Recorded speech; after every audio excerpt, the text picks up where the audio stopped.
来到高雄的六股嘛是大雨不断，一天累积的雨量摆转台湾第3济。前一天伫大田里有一间民体去互土石流冲去，当地一间民俗的龙营农场路嘛未通，龙营的民众是掉伫内山。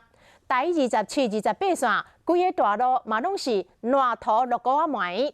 到今日发生着意外，六股山区是赶紧来撤离着3000个居民。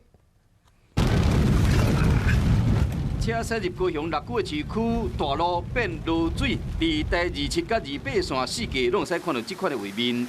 新为你的庙和落水包围掉咧，在地人真无奈。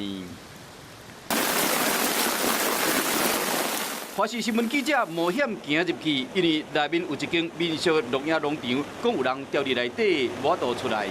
农场是为遮入面哦，农场为遮入面哦。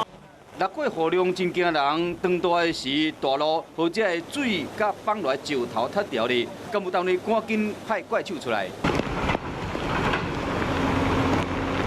在地人讲，便若落雨，山水就会流来到路面，土石啊放落来，将这排水路拢塌掉咧，影响交通。